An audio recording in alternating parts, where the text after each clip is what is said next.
ya kwamba yeye akiwa ndani ya Kristo Yesu hakuna kitu kinaweza kumtisha, kwa sababu sio yeye anaishi, ni Kristo.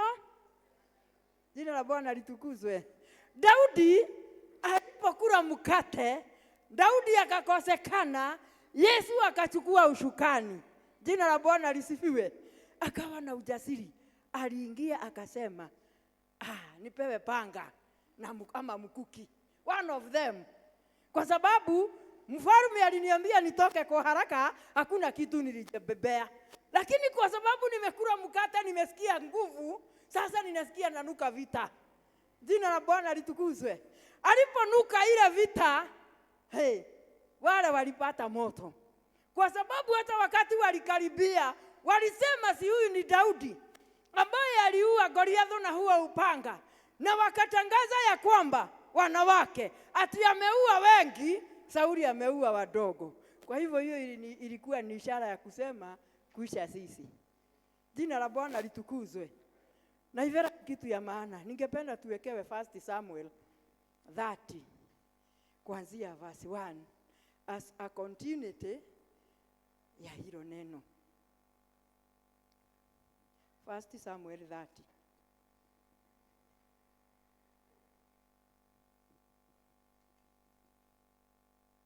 Hallelujah. Okay. 2 days later, David and his men arrived back at Ziklag. The Amalekites had raided southern Judah and attacked Ziklag. They had burnt down the town and captured all the women. They had not killed anyone, but had taken everyone with them when they left. When David and his men arrived, they found that the town had been burnt down, and that their wives, sons, and daughters had been carried away. David and his men started crying and did not stop until they were completely exhausted. Even David's 2 wives, Ahinoam and Abigail, had been taken away. David was now in great trouble because his men were all very bitter about losing their children, and they were threatening to stone him. But the Lord his God gave him courage. David said to the priest Abiathar, son of Ahimelech, "Bring me the ephod." And Abiathar brought it to him. David asked the Lord, "Shall I go after them, after those riders, and will I catch them?" He answered, "Go after them, but will catch them and rescue the captive." So David and his 600 men started out, and when they arrived at Bosa Bluk, some of them stayed there. Hallelujah. Jina la Bwana litukuzwe. Nguvu ya Naivera. Bwana asifiwe. Wakati Daudi aliingia, macho yake yakaona vile kulitendeka, alishikana na wale wanaume walikuwa wameenda nao vitani, wakalia kabisa. Haleluya. Wakalia kabisa mpaka kiasi ya kwamba wamefika mwisho, they were exhausted. Hawakukuwa na machozi, ilikuwa imebakia. Lakini after kuamuka, the 600 men walipanga kuchukua mawe kumpiga Daudi. It is like hawakukuwa pamoja na wao vitani. Bwana asifiwe sana. Lakini neno linaniambia ya kwamba wakati walipanga kuenda kuchukua mawe, na Daudi aliitisha mavazi ya madhabahu. Jina la Bwana litukuzwe. Yeye wakabadilishana, wakaenda kuokota mawe, na yeye akaenda kuokota Yesu. Jina la Bwana litukuzwe. Alipoingia, alipookota Yesu, alitoka na Yesu, na alitoka na ujumbe, na alitoka na ujasiri. Yaani yeye alipotoka hapo, wakija na mawe yao, aliwaambia twendeni. There is a message. Hallelujah. Bwana asifiwe. Kuna habari njema. Hawa watu tunawashika na vitu zetu tunafanya nini? Tunarudisha. Jina la Bwana litukuzwe. Sasa walipokuwa wanaenda, hebu imagine mawe 600 ikawekwa chini. Haleluya. Jina la Yesu likatukuka kwa sababu ya mavazi ya madhabahu. Jina la Bwana litukuzwe. Haijalishi watu wanasema nini. Ukielewa Mungu wako na ukisimama na Mungu wako, ushindi uko nao mkononi. It does not matter itakula muda gani. Bwana asifiwe. Si neno la Mungu linasema, Habakuku akaambiwa aandike maneno aliyoambiwa na Mungu na herufi kubwa, kwa sababu wale watakuja kusoma watakuwa bioni. Haleluya. Bwana asifiwe. Na sisi tukivaa mavazi ya maombezi, tuendelee kuingia kwa Mungu, tuendelee kumuita Mungu, hata kwa sababu ya nchi yetu, haijalishi tutaitana muda gani. Haleluya. Bora tusikuve moyo, hata tukiambiwa kumefanyika nini, tutikae kuanira mahiga. Jina la Bwana lisifiwe. Ni tusimame imara, tunaingia, tunavaa Yesu, tunachukua upanga, tunapigana vita na tunaendelea kutangaza, kwa sababu vita vyetu sio za damu na nyama. Haleluya. Jina la Bwana litukuzwe. Ndio wa ulimwengu wanapigana na kila kitu wanataka. Wakitaka mikuki sawa, wakitaka chochote sawa, lakini sisi vita vyetu ni ya kukamata nguvu za anga na kuziangusha na kuziharibu na kuzifanya bure. Jina la Bwana litukuzwe. Imagine tuko na mamlaka ambayo ni ya nguvu ya kukanyanga nyoka na inge. Haleluya. Jina la Bwana litukuzwe. Yaani ni sisi hatujafika kiwango. Ni sisi wakati mwingine tunafikaga mahali Daudi alifika. Haleluya. Akaanza kulia, na sio Daudi peke yake. Hata Musa wakati alikuwa anaenda na wana wa Israeli kule katika bahari, yenyewe alifika mahali ni yeye anawaambia msiogope, tulieni muone vile Mungu atafanya. Alafu anaenda kwa Mungu anamwambia, by the way, kuradhi atia. Haleluya. Naye Mungu akamwambia hata wewe. Haleluya. Si uko na vimbo mkononi. Jina la Bwana lisifiwe. Vimbo ilikuwa na ivera ya Musa. Jina la Bwana litukuzwe. Na alipoingia akaguza maji kulingana na maneno ya Mungu, barabara ikapatikana. Jina la Bwana litukuzwe. Here we are today. Hata sisi ni kujielewa hatujielewi.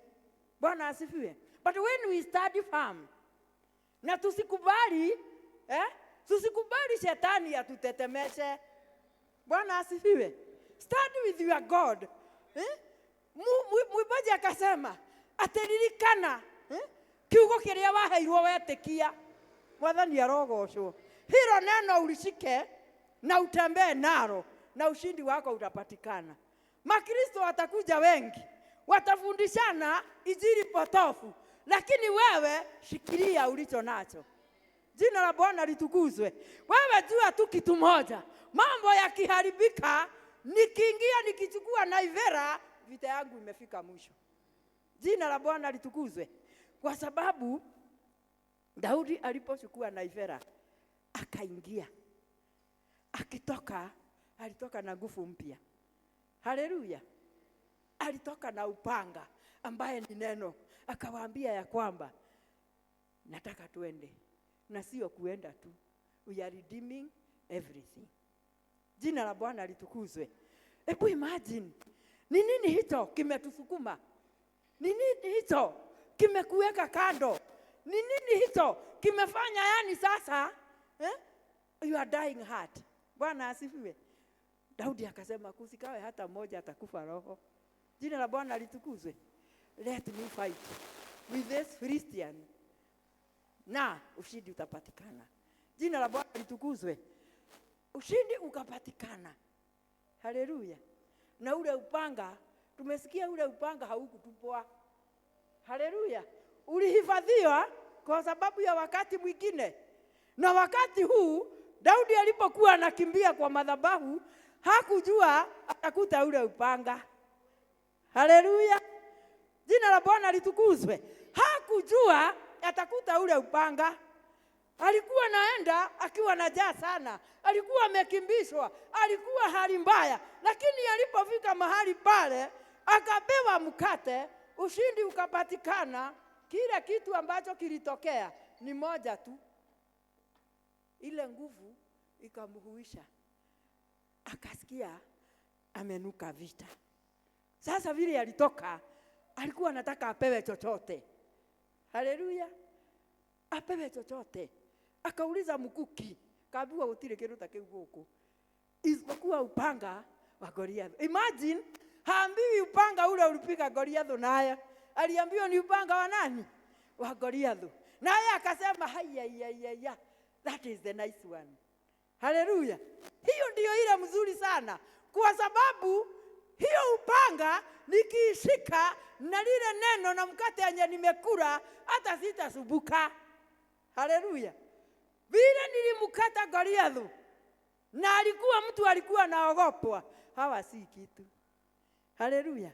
Jina la Bwana litukuzwe. Ni jaribio gani ambalo limekukuta wakati kama huu? Mambo yametusukuma, mambo yanatutingiza hivi. Lakini wacha nikuambie mpendwa, hata wakati ukijisikia kama hauna nguvu, kimbia katika nyumba ya Bwana. Chukua neno, simama nalo. Anza kutangaza, I shall not die, I will live.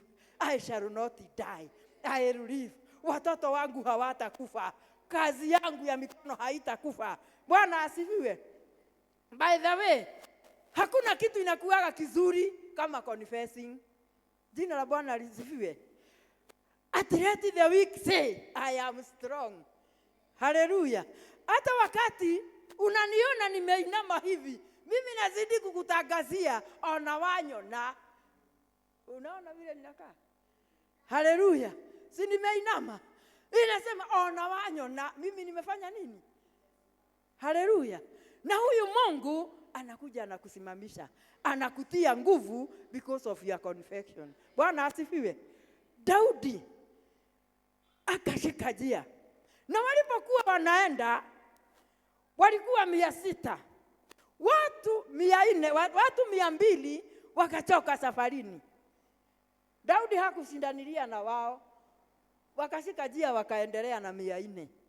Na waliposhika njia kuendelea na wale 400, walienda wakakuta mtu ambaye alikuwa amewachanishwa kwa sababu mbio imekuwa kali sana na sasa ni lazima awache kwa sababu hawezi kwenda. Kumbe Mungu alikuwa amemuandaa kwa sababu ya msaada wa wale watu wa Mungu. Jina la Bwana litukuzwe. Na tunaona vizuri ya kwamba Daudi alisema apewe mkati na maji. Haleluya. David had a secret ya kwamba mkate na maji hutia mtu nguvu. Mkate ambao ni Yesu Kristo na maji ambao ni Roho Mtakatifu. Wapendwa, ukikula Yesu na uwe na ujazo wa Roho Mtakatifu, gotire kiremo utangiambata. Haleluya. Utakuwa kama ile Isuzu diesel. Ile inatangazwa ya kwamba inapandaga na bio ile ilianza. Haleluya. Jina la Bwana litukuzwe. Bwana anatugoja tusimame, tujitie nguvu, tuweze kukanyanga na kwenda bila kuogopa. Haleluya.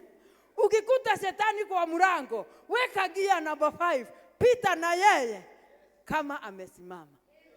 Jina la Bwana litukuzwe. Daudi akapita naye. Akapita naye na njia gani? Alipita na njia ya upendo. Alipita na njia ya huruma. Alipita na njia ya kunyenyekea.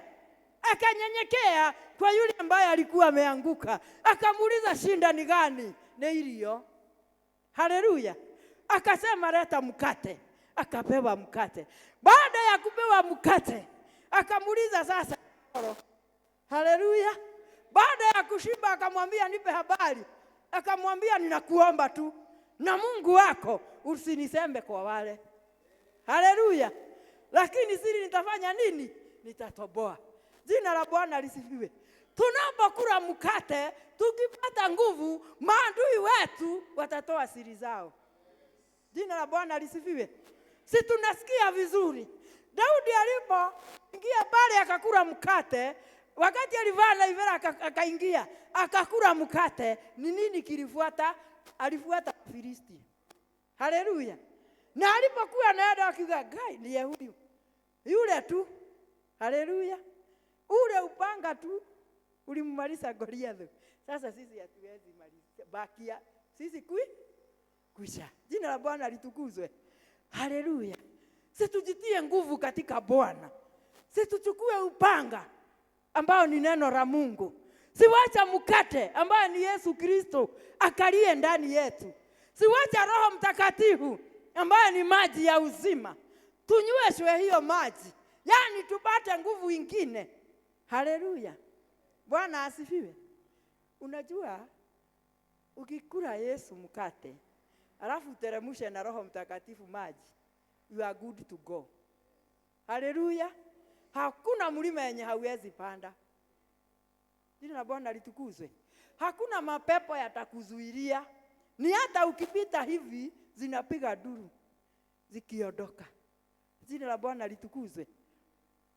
Mwimbaji wa Kikuyu akasema ati kiria gitumaga uhotagwo kaingi ni kwaga kuhoya Ngai aguteithagie. Gutari uramenya guku thi ti kwanyu. Uge ta Stefano wone ukihotana. Bwana asifiwe. Tangaza matangazo ya Stefano.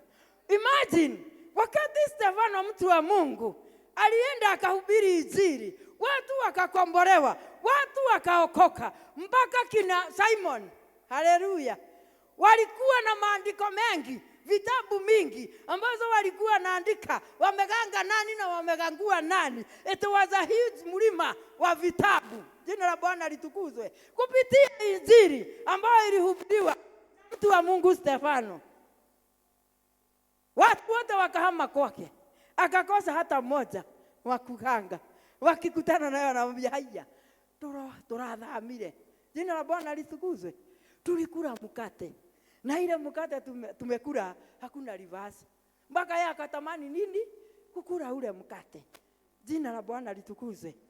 Alipokula mkate, zile vitabu akazileta, sina kazi na hizi. Zichomwe. Bwana asifiwe sana. Imagine nitusimamie Yesu mpaka mambo yote ambayo yametangazwa ya kutumaliza yainue mikono juu. Yaseme here we are. Bwana asifiwe.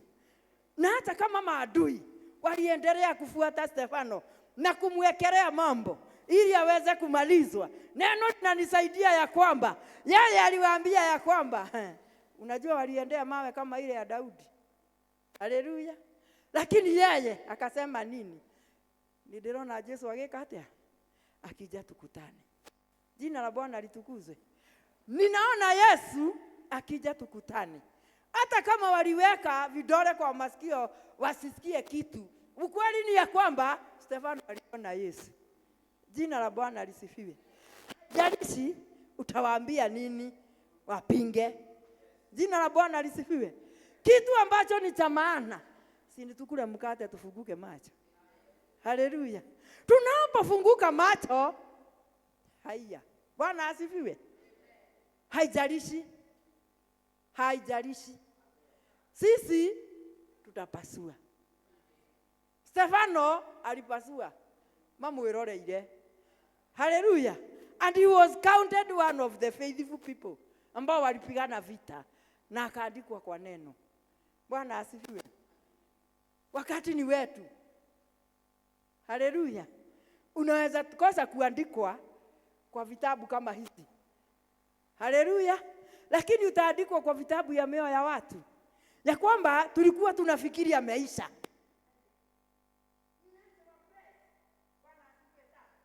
Tulikuwa tunaona kabisa amefika mwisho.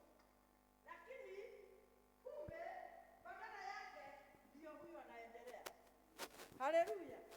Kumbe ni yeye ambaye amepata nguvu mpya. Haleluya. Tulikuwa tumeona biashara ya mchungaji Megu inaisha na inapepetewa sasa. Kumbe badala yake imetupuka. Moto wa shetani umezimwa na moto wa Yesu. Jina la Bwana litukuzwe. Wapendwa, sijui ni nini imekukimbisha. Towards the end of the year. Mimi sijui ni nini ulikuwa unatarajia Mungu akufanyie mwaka hii, na unafika mahali unasikia ninakaa kama nimefika mwisho. Bwana asifiwe. Siku ya leo Bwana amekwambia vizuri ya kwamba usijali, pigana na maadui, vaa na ivera tu, ingia kwa maombi, mwambie Mungu ni wewe na ngoja, ni wewe na tarajia. Dakika ya mwisho ushindi ni wako. Bwana asifiwe. Tupigane na uoga, kwa sababu uoga it is the weapon ambao shetani anatumia kutuweka chini. Lakini tukitumia nguvu na mamlaka ambayo tumepewa na tujijua vizuri, ushindi ni wetu. Bwana asifiwe. Kuna mtu, it is a true story. Haleluya. Alikaa akasema, sasa nimeambiwa niende nikashike wale watu wako kanisani na niwaangamize, niwamalize. Sasa na mimi nikijifikiria hivi, neno hili nilisikia limebadilisha moyo wangu. Sasa nifanye ndani yake, ataenda. Akaenda akaingia na pisto yake. Si watu wamejaa kwa kanisa kama hili. Kasema, nasema hivi, ikiwa wewe unataka kukufa kwa sababu ya hiyo Yesu mnasemaga, ubaki ndani. Na kama wewe utamkana, mlango ni gani? Haleluya. Bwana asifiwe. Wale ambao walikuwa ni wanafiki, wakashika njia wakafanya nini? Na waoga. Jina la Bwana litukuzwe. Askari akaweka bunduki chini, akawaambia, mimi ni mmoja wenu. Lakini ile habari ni singewapea wanafiki na waoga wakiwa, kwa sababu wewe unafiki wao wataenda kunisema mbele. Sasa tuendelee na injili. Haleluya. Bwana asifiwe. Ujasiri ni mambo gani ambayo yatakukuta yakwambie mkane Yesu na wewe ukatae na upate ushindi, na wewe ukumbali na Yesu. Wale walikuwa na Daudi walikuwa already wametosheka, kwa sababu walikuwa wanasema huyu jamaa ametudanganya sana, ni lazima tummalize. Lakini nashukuru Mungu, Daudi hakushindanilia na wao. Yeye aliingia kwa madhabahu, akachukua mavazi ya maombezi akavaa, akajifunika, akamwambia Bwana, nipe jibu, nisaidie vile nitafanya. Akaambiwa, amuka, shika njia, enda uwafuate. Ni mambo gani haya yamekukalia sugu?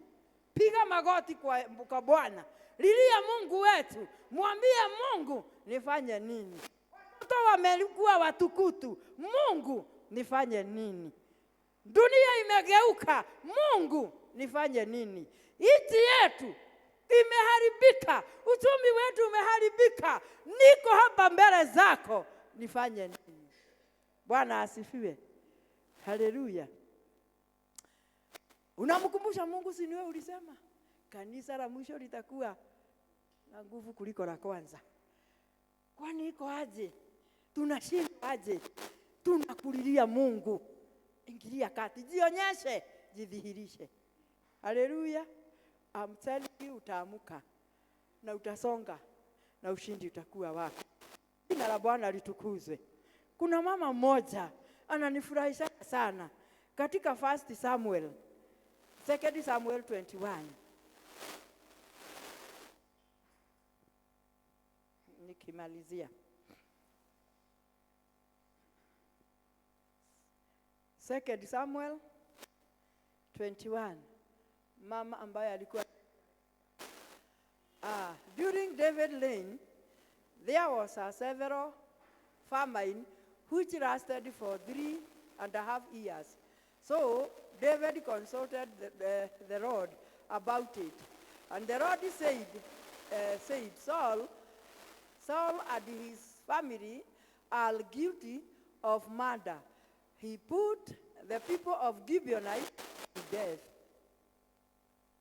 The people of Gibeonites were not Israelites. They were a small group of Amorites whom the Israelites had promised to protect, but Saul had tried to destroy them because of his zeal for the people of Israel. So David summoned the people of Gibeon and said to them, "What can I do for you? I want to make up for the wrong that was done to you, so that you will bless the Lord's people." They answered, "Our quarrel with Saul and his family cannot be settled with silver or gold, nor do we want to kill any Israelite. What then do you think I should do for you?" David asked. They answered, Saul wanted to destroy us and leaveth none of us alive anywhere in Israel. So hand over 7 of his male descendants, and we will hang them before the Lord at Gibeon, the hometown of Saul, the Lord's chosen king. I will hand them over. The king answered. But because of the sacred promise that he had Jonathan and made to each other, David spared Jonathan's son, Mephibosheth, and grandson of Saul. Whoever he took Amorite and Mephibosheth, the two sons that Rizpah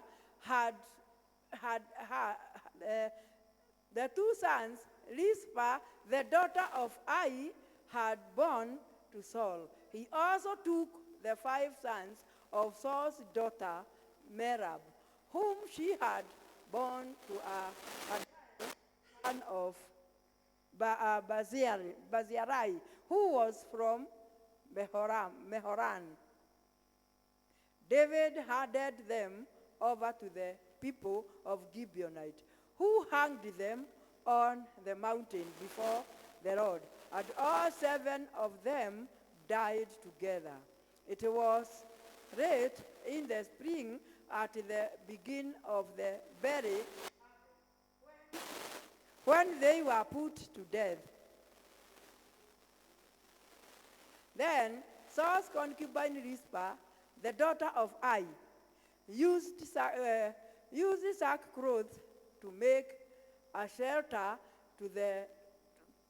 for herself on the rock where the corpses were, and she stayed there from the beginning of the harvest until the autumn rain came. During the day, she would keep the birds away. The night, she would protect them from wild animals. When David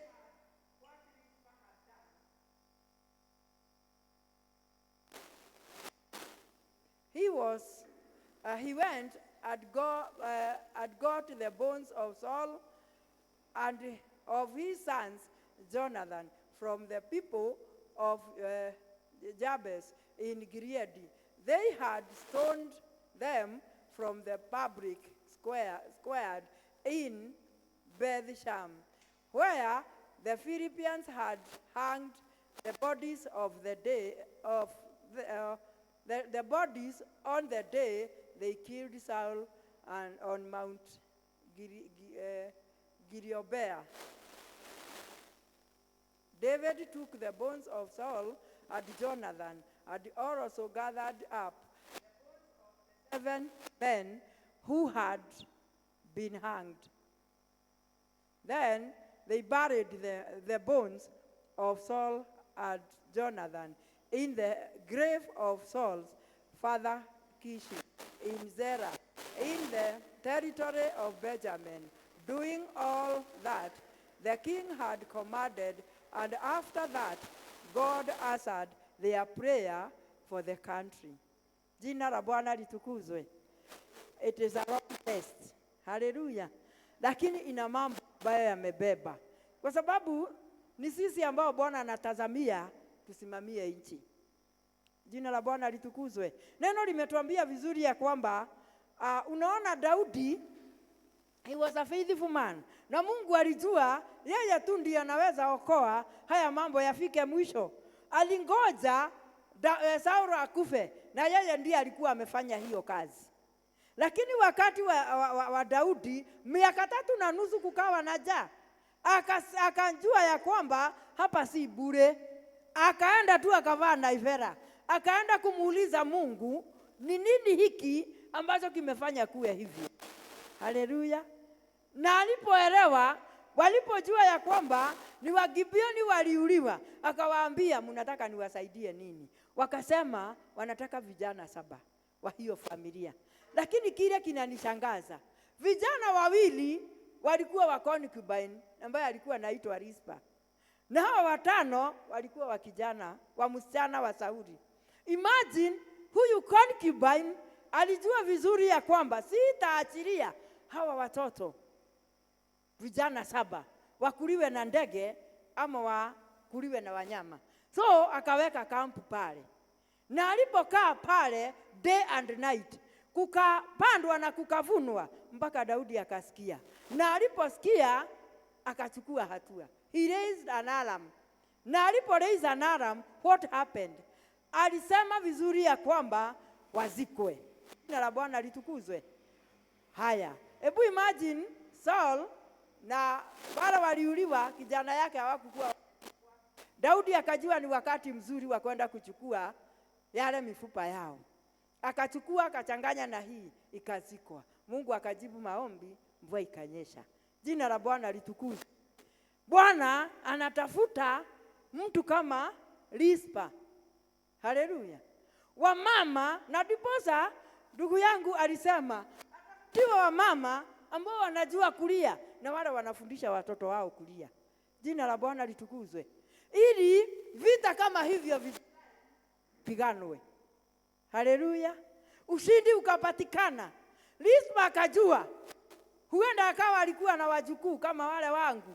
Akajua sasa vijana hao wangu wengine watakuja kuchukuliwa wengine. Sasa mimi hawa mpaka nione mwisho wao. Haleluya. Na Biblia inasema walipozikwa mvua ikanyesha. Sijui nini imefuata jamii yako. Sijui mambo toka wapi. Lakini ukweli ni huu. Wewe tulia kwa Mungu. Linda jamii. Linda jamii yenu. Linda nchi yako. Linda kanisa la Mungu. Na uilinde bila tashwishi. Uilinde bila kuangalia kushoto ama kulia. Ili dakika ya mwisho utapatikana na Mungu ataachilia jibu. Bwana asifiwe. Ndio tumehukumwa hata katika nchi yetu. Mambo yamekuwa mazito. Lakini jambo ni ya kwamba tusitoke kwa maombi. Haleluya. Usiku na mchana tuvae mavazi. Tulilia huyu Mungu mpaka ushindi upatikane. Na neno linatuambia ya kwamba ushindi huu ukipatikana mvua itanyesha. Kutanyesha mvua ya baraka. Haleluya. Nchi yetu mambo yatakuwa sawa. Watoto wetu watakuwa sawa. Kwa sababu mvua inaponyesha inachipusaga vitu. Bwana asifiwe. Na ndiposa Genesis inasema ya kwamba dunia na nchi iko. Na kuvuna ni lazima kuweko. Jina la Bwana litukuzwe. Bwana wa uzima atusaidie. Jambo ni ya kwamba tuvae mavazi ya maombi. Jambo ni ya kwamba tusitoke kwa Mungu. Jambo ni ya kwamba let us tarry in prayer. Hallelujah. And let us tarry in the truth. Tunaweza omba bila ukweli, na tukiomba bila ukweli hatutasaidika. Haleluya! Tukiomba na unafiki hatutasaidika. Jina la Bwana lisifiwe. Let us call spade a spade in the house of God. Jina la Bwana lisifiwe. Kama vile mtumishi alisema, afadhali upeleke watu 10 uwafikisha mbinguni kuliko watu 100 na hakuna mahali unawapeleka. Haleluya! Jina la Bwana litukuzwe. Neno la Mungu ni ya kwamba tuzoee kutale katika nyumba ya Mungu. Na tukikaa kule katika nyumba ya Mungu, mambo ambayo tutapatana nayo, tutakuwa washindi na tutaandikwa katika kumbukumbu. Haleluya! Rispa akaandikwa katika kumbukumbu. Huyu alikuwa concubine. Haleluya! Unaweza kuwa out. Asiwe. Utabua. Lakini Mungu ana utabuzi wako. Jina la Bwana litukuzwe. Bwana wa uzima atusaidie, tujielewe, tuvae mavazi, tuchukue upanga, tupigane vita, tukule mkate mtakatifu ambao ni Yesu Kristo, tukunywe maji ya uzima ambayo ni Roho Mtakatifu, nao ushindi pamoja nasi. Karibu mama.